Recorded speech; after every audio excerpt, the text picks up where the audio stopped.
I would like to begin by sending our condolences to the families of the 14 members of the South African National Defence Force who recently lost their lives in the DRC.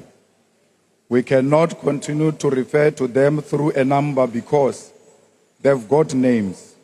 We salute Staff Sergeant William Edikola.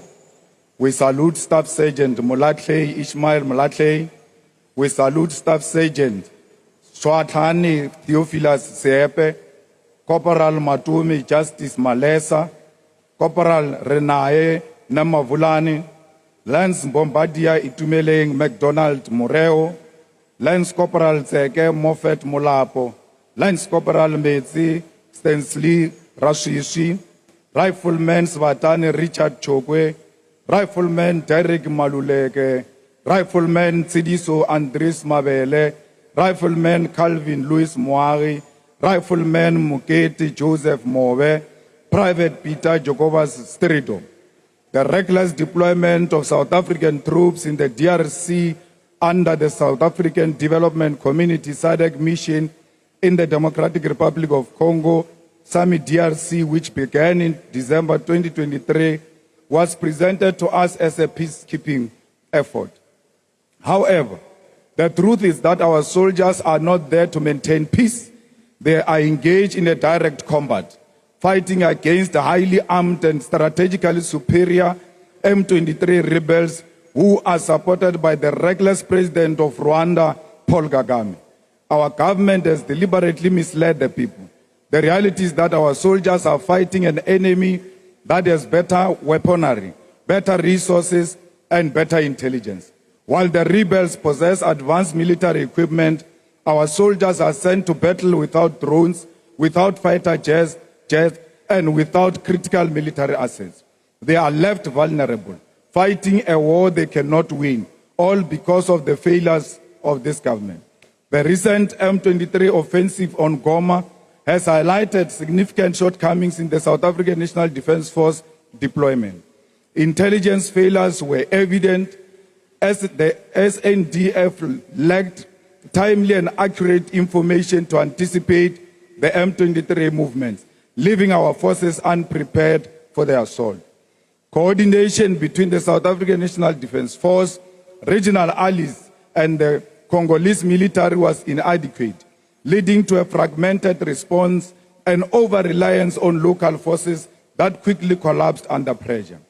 The SANDF response can also be criticized for its sluggishness, allowing M23 to seize strategic positions before effective action was taken. Political considerations were often overshadowed military necessities, limiting our forces' effectiveness. Leadership on the ground also failed to provide clear directives, resulting in disorganized retreats and unprepared casualties. These issues culminated in tragic losses. For over a decade, we have watched as the South African National Defence Force has been systematically weakened. Budget cuts have crippled our military ability to function effectively. Aircrafts and helicopters that should provide air cover for our troops are grounded due to lack of maintenance. The government has neglected its duty to ensure that our soldiers are adequately prepared and equipped for combat.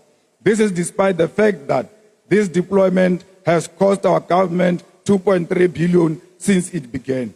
But it does not end there. The defense sector has been ravished by corruption. Officials at Denel have looted and mismanaged funds, selling South Africa's defense technology to foreign entities. This is nothing short of treason. At the same time, the Department of Defense has wasted over 250 million outsourcing IT services while ignoring existing in-house capabilities. This is a blatant theft of state resources, and it is our soldiers who pay the price. We must be clear, the deployment of our troops in the DRC is not about achieving peace. It is about sacrificing our soldiers for war that has no end in sight.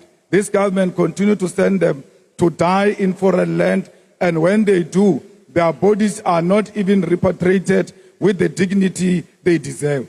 We are still waiting for the bodies even after the Chief of Defense said the bodies will come the following day. The South African National Defence Force soldiers who passed away in the last few weeks have still not arrived home, with several delays being blamed, which is unacceptable. The families of these fallen soldiers are left waiting, grieving and struggling for answers. Our troops be brought home immediately. We cannot allow more lives to be lost in a senseless conflict while corrupt politicians continue to loot and mismanage our defense resources. Bring them back home now. This past weekend, South Africa participated in a joint SADC and East African Community Summit in Tanzania to discuss DRC crisis. We agree that there must be ceasefire, and we agree that the chiefs of the military must come together to create a clear passage of the ceasefire. Re role now ba etapele ba ANC le rekisitse bana ba rena le re tsegisha ka matekere. Thank you.